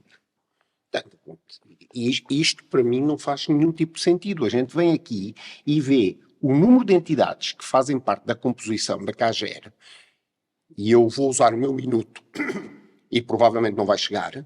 Agência Portuguesa de Ambiente, Direção-Geral das Atividades Económicas, Direção-Geral de Saúde, dos órgãos dos governos regionais das regiões autónomas Madeiras, Açores, Associação Nacional dos Municípios Portugueses, Comissões de Coordenação e Desenvolvimento Regional, Autoridade de Concorrência, IAPMEI, Instituto Nacional de Estatística, e só vou a 1/3 da lista. Portanto, por amor da santa, quer dizer, está um momento em que nós temos que passar a perceber para que é que isto serve. Para que é que isto serve? Muito bem. Muito obrigado. Para contas tuas, é o que eu vou dizer a seguir, e porque há algumas. Somos um partido recente, há algumas dúvidas do que é o LIVRE. Nós, a nível de economia, defendemos 3 entidades que devem participar a nível económico: o Estado, a iniciativa privada e as cooperativas. Isto para não ficar com a ideia de que, por sermos um partido de esquerda, somos contra a iniciativa privada. E que defendemos também que o financiamento público, o Estado, deve atuar em certas circunstâncias específicas, ou principalmente nessas circunstâncias, há alturas de contraciclo económico, por exemplo, ou investimento estratégico. E é no investimento estratégico que estamos aqui a falar neste caso, em concreto. A CAGER, que é a Comissão de Acompanhamento e Gestão de Resíduos, é constituída por cerca de 50 entidades, por isso é que não ia conseguir enunciar todas no tempo que tinha, e é um órgão consultivo de apoio ao Governo na formulação de políticas relativas à gestão de resíduos. No entanto, parte dessas responsabilidades foram transferidas no ano passado para a ERSAR, também já foi aqui mencionada, que passou também a ter um poder sancionatório, esvaziando assim as funções, um bocado as funções da primeira. O nosso partido não tem uma posição sobre a CAGER e, portanto, o que eu vou dar agora é a minha opinião sobre o assunto. Portanto, mais do que propor ou sancionar, é necessário mesmo gerir. Assim, o caminho pode passar pela criação de uma instituição pública de gestão efetiva dos resíduos a nível nacional, com função executiva e com competências de acompanhamento, monitorização, controlo e, principalmente, execução e operacionalização dos processos de tratamento de resíduos, em articulação com as entidades que já estão no terreno e com as autarquias. Facilitaria este processo se já tivesse sido feita uma regionalização, como defende a Constituição e que é uma bandeira do LIVRE, pois permitiria um melhor controlo, execução e avanço dos resultados região a região. Bem. Muito bem. António Morgado. Enquanto foi favorável à transferência de competências da SAGER para a ERSAR, até porque a ERSAR tem, como já referiram, tem esta capacidade sancionatória e, portanto, concordamos com esta transferência. Relativamente ao órgão em si, o que consideramos é um órgão consultivo e que também não teve os meios suficientes para poder fazer o seu trabalho. Portanto, mantendo-se este órgão, será necessário reforçar os seus meios e haver uma ligação direta também com a Academia e depois também com a Assembleia da República para ser, como órgão consultivo, poder dar a sua mensagem e a serem aplicadas as medidas que possam ser sugeridas. Portanto, não temos uma opinião formada. Acima de tudo, aquilo que nós consideramos que foi correto foi esta transferência de competências para a ERSAR. Muito Muito obrigado. E terminamos assim a primeira parte do nosso debate. Vamos passar já de imediato às prioridades dos partidos aqui representados. 3 prioridades, começo pelo António Monteirinho, 3 prioridades para os resíduos, o que é que identificam como sendo 3 prioridades, 3 grandes prioridades? As 3 prioridades que eu apontaria aqui constam no programa do Governo, portanto, no programa do Partido Socialista. A primeira tem a ver com metodologia, ou seja, eu acho que é preciso fazer um livro branco e fazer um levantamento de toda esta panóplia que nós temos atualmente no quadro legal na área do ambiente e fazer esse livro para podermos saber quais são as soluções e qual o caminho a percorrer. Portanto, nós temos essa ideia e consta no nosso programa e penso que é uma medida correta para avançar nesse sentido. Estamos a falar desde a energia, aos resíduos e evidentemente, a água, considerando também e introduzindo isto nas mudanças climáticas que nós atravessamos. Depois temos um segundo apontamento, não é só, mas os 3 principais que eu iria falar aqui, a redução de resíduos em aterros, tratá-los de forma mais eficiente, provocando uma alteração de paradigma, que já aqui tinha apontado, para uma economia mais circular. Portanto, deixarmos de ter a economia verticalizada e passar para uma economia circular. Assim como os hábitos de consumo, designadamente os hábitos alimentares. Portanto, é um dos caminhos a apontar para avançar. Abandonar o paradigma da linearidade, extrair, produzir, consumir e deitar fora, e valorizar o paradigma circular, produzir, consumir, reciclar e reutilizar. Gerindo os resíduos através da recolha seletiva, da implementação de um sistema de depósitos, reembolso de embalagens de plástico e metal e o apoio aos municípios na implementação de uma recolha seletiva de biorresíduos. Portanto, nós apontaríamos aqui estas 3, para além de outras medidas que poderia estar aqui a apontar e que fazem parte do programa, mas acho que seriam as 3 principais. Portanto, nós temos aqui a mudança do paradigma, temos aqui a questão, primeiro, do levantamento através de um livro branco, onde nós pudéssemos fazer o levantamento total da área do ambiente, depois a questão da deposição e da redução dos resíduos em aterro, não é? E por último a mudança do paradigma. Nós estamos a falar numa situação extremamente importante para o futuro e que penso que o Partido Socialista apresenta soluções, como tem sido hábito e apanágio nesta questão do ambiente.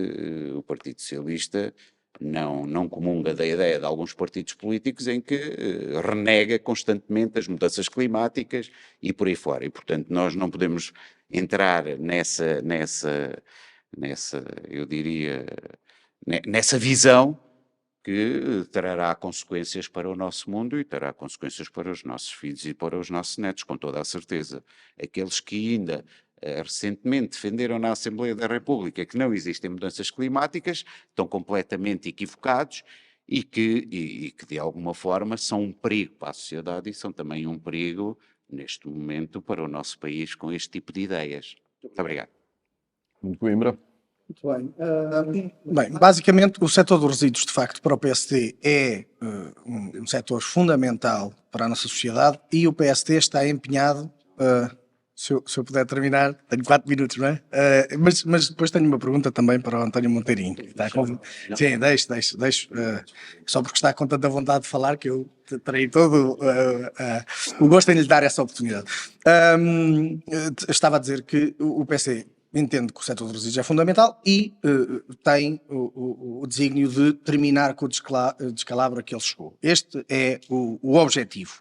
Sendo que, para isso, obviamente, temos prioridades, mas temos um contexto que é de facto preocupante e onde as leituras são todas muito semelhantes. Os indicadores do último relatório anual dos resíduos urbanos mostram de forma inequívoca como estamos a falhar, e evoluções negativas e falhanças de políticas públicas. Os dados do Eurostat apontam Portugal como um dos países com piores resultados na circularidade. Os relatórios internacionais da OCDE, do Tribunal de Contas da União Europeia são claros a assinalar o mau desempenho.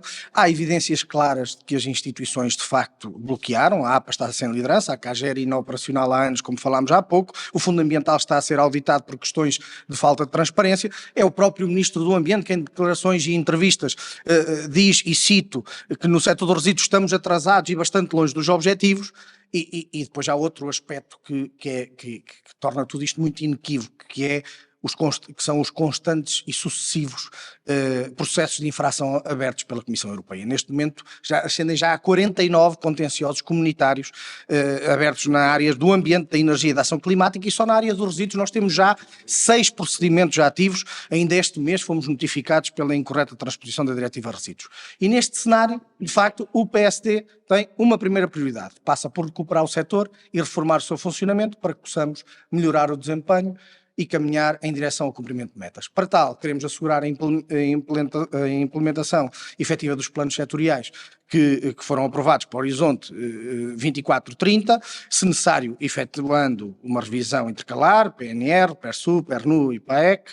Não é preciso desfazer tudo o que está feito, é preciso melhorar a execução e procurar atingir melhores resultados. Sabemos também, como é óbvio, que promessas e intenções há sempre muitas, mas os recursos financeiros são curtos e insuficientes, o que nos leva à segunda prioridade do PSD, investimento. O investimento é a grande alavanca das transformações que o PSD entende serem necessárias. Temos de encontrar soluções para os regulamentos que existem, e vou dar 2 exemplos. Na região de Lisboa, há pouco o livro estava a falar da região de Lisboa, onde se concentra grande parte da população e da nossa atividade económica, a elegibilidade para o Portugal 2030 é insuficiente, é muito reduzida. Outro exemplo, o Fundo Ambiental tem de ser reformado. As verbas da TGR, e não só, há pouco falávamos da TGR, têm que ser reinvestidas de facto nos territórios e nos sistemas de gestão de resíduos. E, portanto, o PSD vai estar apostado nisso. E também precisamos de um setor privado, pela capacidade financeira, mas também pela inovação, para aumentar os níveis de eficiência, e temos obviamente que otimizar o funcionamento e a responsabilização nos fluxos específicos de resíduos, onde já verificamos que existem grandes funcionalidades e onde a responsabilidade alargada do produtor tem de ser de facto uma realidade efetiva. Terceira prioridade do PSD está ligada às 2 anteriores, visa suprir as lacunas nos nossos sistemas. Eu já aqui falei dela há pouco. Queremos implementar um plano de desenvolvimento infraestrutural para os serviços de resíduos que colmate, de facto, o esgotamento e as insuficiências que existem. Portanto, basicamente, reafirmando, 3 prioridades: reformar o setor dos resíduos, melhorar os desempenhos, reforçar o planeamento e o investimento. É isso. Luís Fernandes. Ora bem, o Partido Chega tem diversas propostas no setor dos resíduos, e depois, respondendo aqui só à provocação aqui do meu colega do Partido Socialista, nós temos a noção, já lhe vou dar a resposta, mas está completamente equivocado sobre essa questão da nossa posição sobre as alterações climáticas. Ora bem, como disse, temos várias propostas. Eu vou salientar, para além de outras que já foram aqui de várias prioridades, já foram aqui faladas algumas, eu vou falar em 3 que nós consideramos bem importantes e que não foram aqui focadas, e 2 delas estão relacionadas também com a questão de energia, porque há aqui relações importantes que têm que ser feitas neste âmbito de resíduos e energia. Uma delas, e vou ler todas as propostas, que é fundamental aumentar a capacidade de valorização energética dos resíduos urbanos por incineração dedicada, em cerca de 800 mil toneladas. Isto é a realidade, quer porque a atual capacidade não é suficiente, tendo em conta a meta de redução significativa de deposição em aterro, que é porque as atuais 2 únicas instalações de valorização energética no continente atingem 35 anos em 2035. Isso é uma das medidas que nós necessitamos colocar. Outra tem a ver com o que nunca foi aqui focado, nem ontem nem hoje, que é a questão relacionada com aquilo que deve ser considerado como resíduo, mas valorizado, tem a ver com a questão florestal. É importante para nós que haja essa promoção na utilização dos resíduos que advém da limpeza da floresta, por uma questão de segurança, para a produção de biomassa e a criação de uma rede nacional de centrais de produção de energia elétrica e biomassa, com benefícios fiscais para os proprietários dos terrenos. A terceira prioridade que eu queria apresentar tem a ver com promover a diminuição dos resíduos, nomeadamente dos plásticos, sem sobrecarregar financeiramente o consumidor, através, e que dou como exemplo, incentivos fiscais à venda a granel, o incentivo, a isenção de IVA das fraldas reutilizáveis, aposta na inovação e ecodesign das embalagens, a redução da utilização de embalagens supérfluas e a criação de incentivos fiscais para empresas que investam em pesquisa e desenvolvimento de tecnologias de embalagens reutilizáveis, inovadoras e sustentáveis. Bem, muito obrigado. Sérgio Loureiro. Indo direto à pergunta, eu identificaria como as 3 principais prioridades da Iniciativa Liberal no seu programa. Em primeiro lugar, abrir a gestão dos resíduos urbanos aos privados. Neste momento, essa gestão é monopólio ou está totalmente alocada às autarquias e, à semelhança daquilo que já se faz nos resíduos não urbanos, e é curioso que nós falamos muito dos resíduos urbanos, mas os resíduos não urbanos são o dobro da quantidade, mais coisa menos coisa, e têm taxas de aproveitamento e reciclagem muitíssimo superiores às dos resíduos urbanos. Os privados estão envolvidos na gestão dos resíduos não urbanos e, portanto, nós achamos que não faz sentido nenhum que não estejam os privados também envolvidos na gestão dos resíduos urbanos. A segunda prioridade é a valorização energética. A taxa de gestão de resíduos penaliza demasiado a valorização energética e, portanto, a incineração, que é a valorização energética de certa forma, e nós achamos que é possível melhorar ou acrescentar progresso ao nosso objetivo de diminuir. Isto é muito complicado. Ao nosso objetivo de diminuir a deposição em aterro, se reduzirmos a taxa de gestão de resíduos para a valorização energética. E, portanto, isto é um incentivo na direção correta. E a terceira prioridade é implementar, de facto, o sistema de depósito e reembolso, ou depósito e retorno, porque aí passa-se a dar o incentivo correto para que as pessoas passem a entregar os seus resíduos nos sítios onde eles batem. João Monteiro. Da linha do que tenho estado a fazer até agora, que é apresentar propostas, porque nós temos um plano para o país e porque somos conhecidos como o partido bota acima, não abaixo, vou continuar aqui na apresentação das propostas, tal como foi pedido nesta parte. Portanto, minimizar a produção de resíduos industriais, legislando e criando padrões de qualidade que permitam a utilização de resíduos com matérias-primas secundárias noutros processos industriais e avançando com a marcação ambiental de produtos, incluindo a informação sobre todo o ciclo de vida.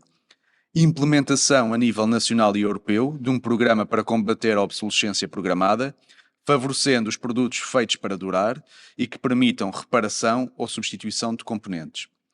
Defender o direito à fabricação e reparação, apoiando os negócios de reparação, incluindo os cooperativos, como os Repair Cafés, democratizar a tecnologia de fabricação digital, como a impressão 3D, distribuída e aberta, e garantindo a implementação de protocolos, formatos de transferência e estándares abertos, e também a interoperabilidade entre a indústria, pessoas e comunidades. Fomentar a existência de manuais de reparação dos eletrodomésticos, circuitos, esquemas de montagem e de fabricação, máquinas e mecanismos. Por fim, sensibilizar para a importância da economia circular e do consumo responsável através da campanha sobre os vários R's, não só os 3 R's, mas recusar, reduzir, reparar, ROT, compostagem, reutilizar e só depois, no final disto tudo, reciclar. Muito obrigado. Por favor. Salientaria aqui 3 propostas do PAN. Portanto, uma delas é queremos que deixe de compensar o incumprir a lei e por isso propomos um aumento da taxa de gestão de resíduos paga por incumprimento das metas por parte de entidades gestoras. Uma outra medida que achamos importante, e já referimos, é que queremos implementar e tornar efetivo o sistema de depósito e retorno, assegurando o progressivo alargamento para permitir a inclusão de outras fileiras de resíduos, bem como os valores previstos. E, por fim, tem uma área muito importante que é o fluxo dos equipamentos eletrónicos e elétricos. Neste momento só conseguimos atingir uma meta de 14,5%, apesar das metas impostas a entidades gestoras andarmos 65%, e portanto estamos muito aquém. Por isso o PAN quer criar incentivos para a reutilização destes equipamentos e isso pode ser assegurado com uma redução do IVA nas reparações destes equipamentos de 23% para 6%. Aliás, já conseguimos uma proposta de redução, mas não engloba todos os equipamentos, nomeadamente os tablets, computadores, e portanto alargar esta redução do IVA na reparação. Muito bem, assim terminamos com o António Morgado Valente esta fase das prioridades dos partidos, esta fase do debate, e agora passamos então à parte final, que é cada um dos representantes dos partidos terá a possibilidade de fazer um comentário a uma resposta dada pelo seu oponente, e depois também terá a possibilidade de reagir e de responder. E mantendo o circuito. Agora podíamos inverter essa ordem também, não é? Porque sempre o mesmo a falar em primeiro lugar, isto aqui. Pode ser. Mas aquilo que é feito normalmente, Pode. o governo até fala em último, ou aqueles que representam o governo. Mas não há Quem quiser, não, mas quem quiser. Então pronto, Bruno, faz favor. Quem quiser. Sempre a considerá-lo, meu caro amigo engenheiro António. É dirigido a quem? É Comentário. dirigido ao seu engenheiro António Monteirinho, que esteve a suportar a governação durante este tempo todo. Não, nós de facto aqui hoje falámos, e o diagnóstico foi praticamente unânime, do caos que se vive no setor, dos fracos desempenhos, dos incumprimentos generalizados de metas. Não focámos tanto outros aspectos que também são bastante nocivos da ação governativa, que são atrasos na apresentação dos planos e da legislação que tem havido. Os atrasos estou já a ir à pergunta, ao ponto. Os atrasos também na execução das obrigações legais e, perante isto tudo, que é a ação governativa que temos, a minha pergunta tinha a ver com o facto de, após 9 anos de governação socialista, o nosso setor de resíduos ficou neste estado. Como é que podemos acreditar que no futuro um novo governo socialista poderia resolver? Onde é que está no programa do Partido Socialista este elemento refundador? E já agora, que pudesse explicar um bocadinho melhor esta questão do livro branco, porque eu não percebi mesmo bem para que é que de facto isto iria ser, como é que iria ser feito, se é um livro branco, não percebo, se é um livro em branco. Então aí eu percebo, se é para explicar as melhorias que o governo socialista durante estes 9 anos realmente conseguiu implementar no setor dos resíduos, eu aí consigo perceber. Se é um livro branco, gostava que explicasse um bocadinho melhor, Sr. Deputado. Muito obrigado. Como em princípio as perguntas virão todas aqui a parar, eu vou começar já a responder. Bom, em primeiro lugar, eu gostaria de dizer o seguinte. Eu tive a oportunidade de discutir muito com o engenheiro Bruno Coimbra na Comissão de Ambiente e Energia e reconheço desde o início que efetivamente os resíduos são parente pobre do ambiente. A parte da energia nós tivemos bem, a parte da água também considero que tivemos bem e efetivamente nos resíduos foi onde tivemos menos bem. Mas não podia deixar de também dizer o seguinte, existia todo um quadro legal que era preciso reformular e refazer, e foi isso que se fez, enquadrando naquilo que são as exigências, principalmente da União Europeia e das diretivas. Há bocado o Bruno Coimbra falava nas 49 processos que tinha o governo português, eu perguntava quanto é que tem os outros países da Europa. Como sabe, são semelhantes as interposições propostas da União Europeia são semelhantes às de Portugal. Mas ainda em concreto àquilo que foi a questão colocada, que é, por exemplo, em relação ao livro branco. O que nós apresentamos como proposta do Governo é desenvolver um livro branco, está escrito, não ficará em branco, tudo aquilo que é o levantamento do setor do ambiente. E, portanto, aquilo que se propõe é falar sobre energia, é falar sobre água, é falar sobre resíduos. Onde estamos, não é? E quais os caminhos em termos de futuro, olhando para as melhores práticas até internacionais. E até porque em algumas áreas nós estamos muito à frente. Aquilo que é a descarbonização da nossa economia, o Portugal, como sabem, é dos países que aponta em termos mundiais para uma redução mais rápida em termos no período de tempo definido pela União Europeia. E assim sendo, com toda a certeza que existem problemas, já o admiti, mas também quero dizer, e perguntava ao Bruno Coimbra como é que nós vamos fazer isso. Com mais impulso, um novo impulso, que é necessário, é essa a governação, e muito mais ação do que aquilo que tem sido. É isso que propõe o Partido Socialista e é isso que vai concretizar com toda a certeza. Não vamos enverdar por uma discussão sem nexo, dizer que fizemos tudo bem e que vamos continuar a fazer tudo bem, não. Dizemos que governar exige mudar mentalidades, exige que a administração pública não arraste os pés, mas que avance e que avance na direção certa. E com toda a certeza que o Partido Socialista avançará na direção certa. Muito obrigado. Quero avançar para o próximo comentário. Luís Fernandes. Como eu estava a dizer, na sequência da... Sim, é dirigido aqui a um colega, é óbvio, até porque foi ele que lançou aqui uma questão, mas eu percebi, porque normalmente atacam-nos nesse sentido, mas está completamente enganado. Aliás, aquilo que eu lhe pergunto, e sublinhando a importância do exemplo, veja, o que nós defendemos é que, por exemplo, uma economia como a economia da Noruega, que é um país que produz gás natural, petróleo, mas também tem uma convicção da importância ambiental. Nós estamos a léguas do que é o tratamento de resíduos que eles fazem por lá, não é? E, portanto, mas não deixam de ter também essa componente energética nas suas mãos e a desenvolvem, mas sempre também em paralelo com as questões ambientais e essa premissa para eles é importante. Qual é o culminar de tudo isso? É uma economia robusta. Ora, o que acontece é que Portugal não tem uma economia cada vez mais fraca e deixo aqui um sublinhado. Em pobreza energética nós temos 1 milhão de pessoas em Portugal a viver nessa esfera. Portanto, esta situação advém de quê? De uma política feita pelo Partido Socialista que não teve isso em linha de conta, a importância de dar contributos para que os portugueses tivessem de facto uma melhor qualidade de vida, maiormente neste setor. Isto tem a ver com tudo aquilo que foi dito na área dos resíduos, que foi dito, está tudo atrasado, está tudo por resolver, está tudo a ser empurrado com a barriga, e eu pergunto, então, mas quando é que isto acaba?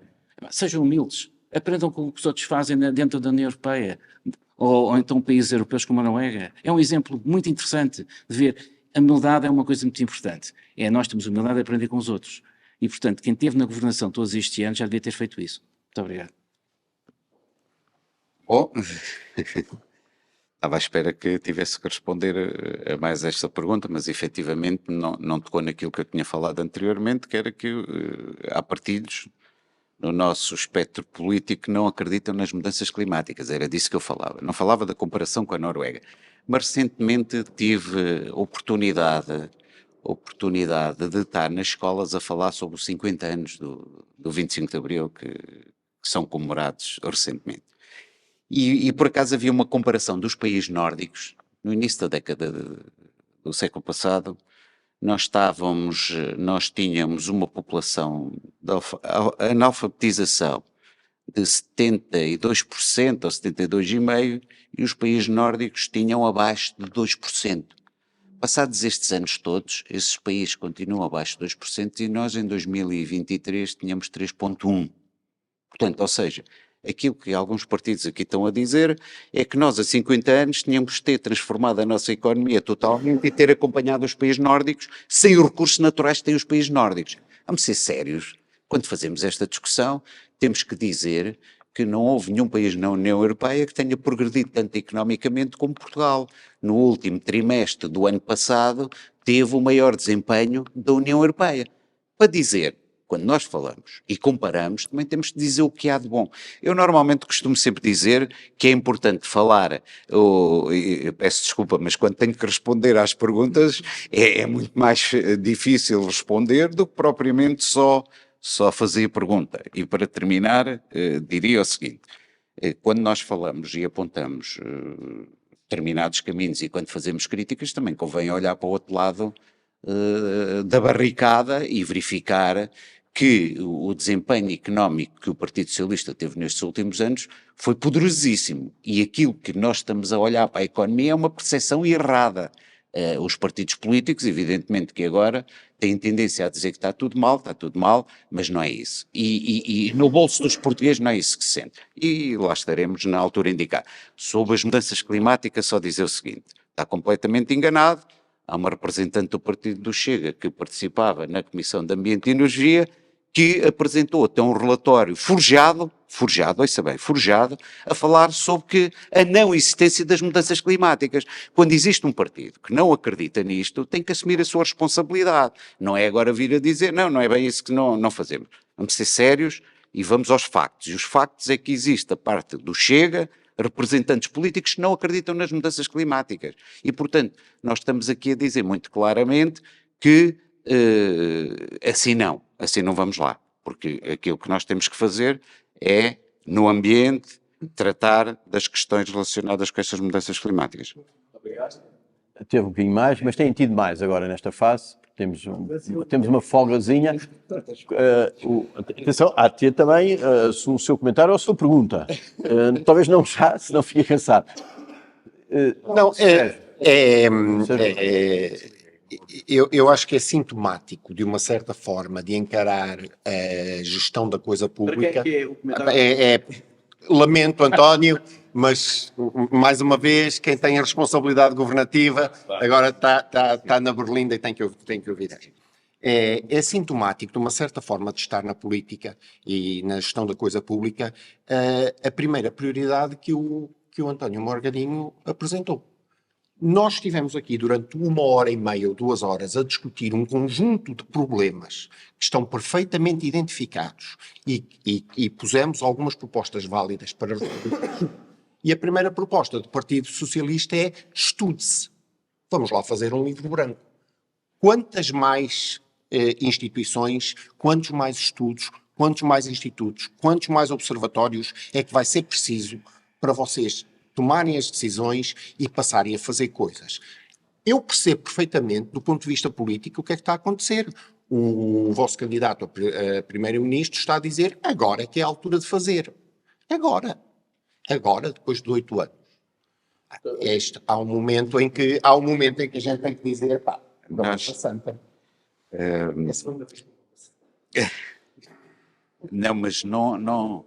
A evolução económica, e começando por aí, não tem a ver com nenhuma santidade. Tem a ver com as boas práticas políticas. E foi isso que aconteceu. E isso serve já de início da resposta. Quando me falaram em 3 prioridades, eu apontei 3 prioridades que constam no programa do Partido Socialista. Diria muitas. E comecei por essa porque achei que é importante. Nós, há momentos em que temos que parar, fazer um levantamento e apontar um caminho. E aquilo que se está aqui a propor é fazer isso mesmo. Há situações que têm que ser, e agora há situações que têm que ser melhoradas. Admiti aqui que os resíduos foram o parente pobre desta governação, evidentemente, mas tenho a certeza que na área da energia e da água isso não se passou, porque houve evoluções significativas e na energia nós estamos a falar dos países mais evoluídos em termos de incorporação de energias renováveis no sistema elétrico português e, portanto, estamos a falar em alguns setores como sendo dos melhores da Europa e das boas práticas europeias. Mas respondendo de encontro respondendo à sua pergunta, terminando dizendo o seguinte: mas também não falou nas outras que eram muito importantes, e, por exemplo, no paradigma da linearidade e no paradigma da circularidade, nesta transformação que é preciso fazer, também não falou, e é muito importante.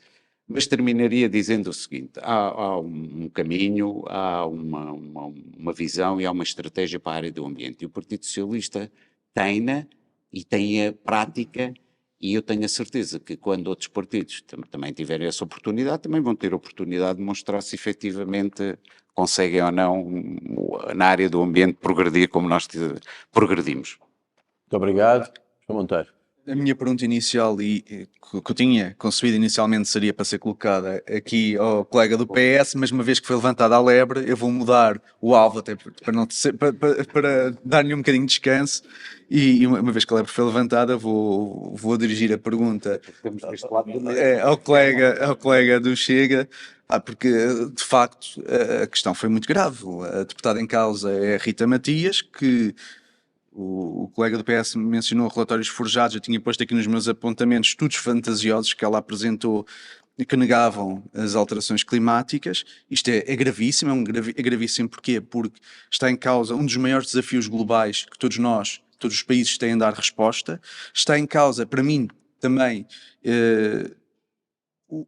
é um negacionismo das evidências científicas, das melhores evidências científicas que existem, não só da área das ciências do ambiente, mas também das ciências sociais que se têm dedicado a este tema. E a mim preocupa-me se com o crescimento, se o Chega está a ter o crescimento que está a ter, vai ter os representantes que tem, e agora não estou a falar enquanto membro do LIVRE, mas enquanto cidadão. Como é que nós podemos esperar, o que é que nós podemos esperar do Chega, a nível de ciência, a nível de propostas, que vai ter para o país? Em que é que se vai basear? Vai-se basear em factos, em dados, ou vai-se basear na ficção, no que quer que seja, na fantasia disso? Eu não conheço o relatório, confesso. Não tive acesso a esse relatório e a Rita Matias deverá responder a vós sobre essa questão. Acho, de facto, muito grave invocar a questão de um relatório forjado.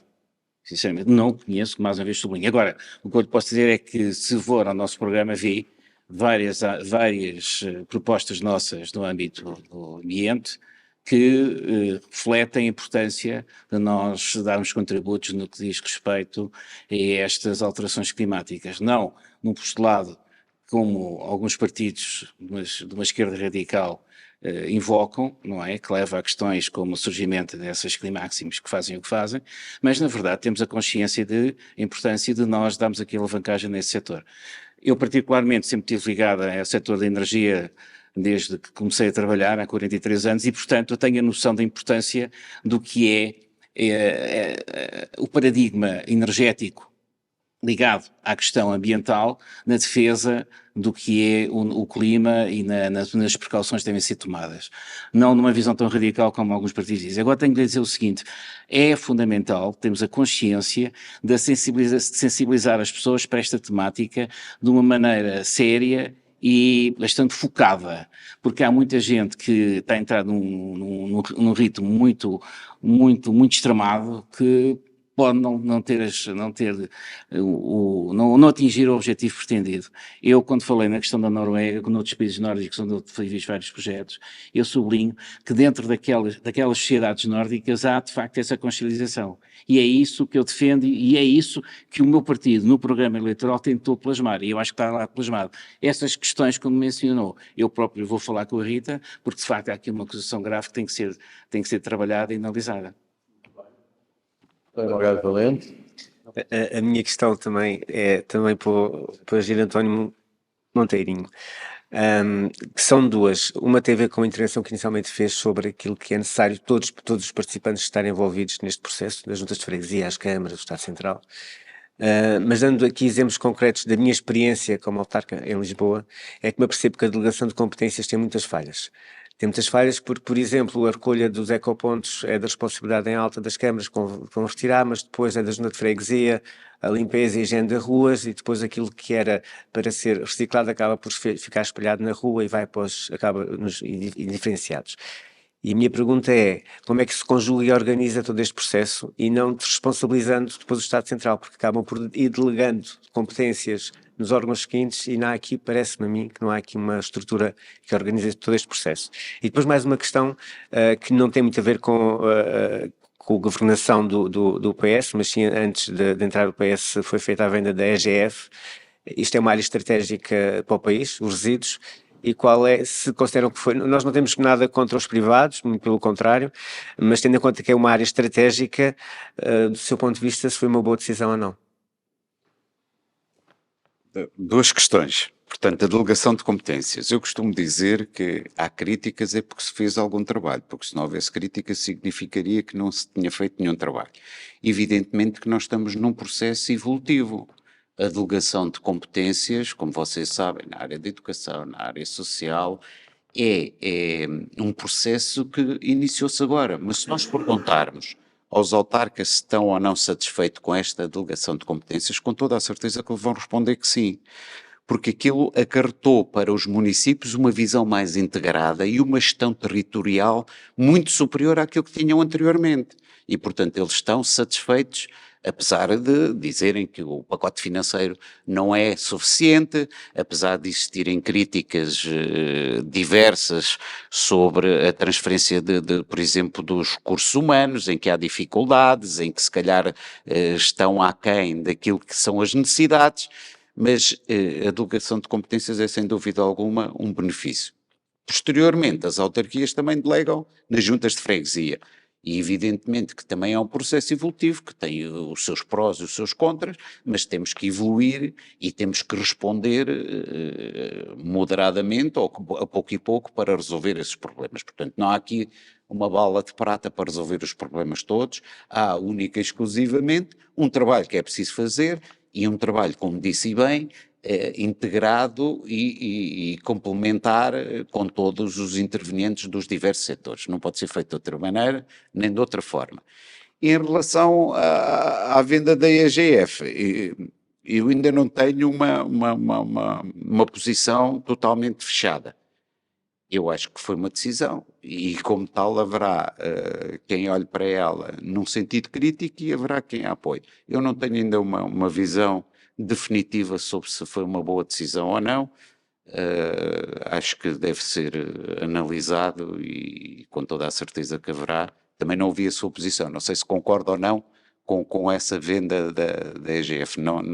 Quer-me transmitir se concorda ou não, Não tenho, só não perguntou. tenho, posso dar a minha opinião pessoal e não, pronto, houve um investimento do país enorme na questão dos resíduos e nas infraestruturas para dar resposta à reciclagem, e efetivamente a EGF, o grupo EGF com as várias empresas era uma das empresas de maior lucro do Estado, que foi vendida a um custo abaixo daquele que foi o valor de investimento e que se agora reflete que não cumprem os indicadores previstos. Portanto, aí há aqui, é uma crítica, não é uma crítica à venda, mas sim à gestão que está a ser praticada. Ok. Aos resultados, resultados que estão a praticar.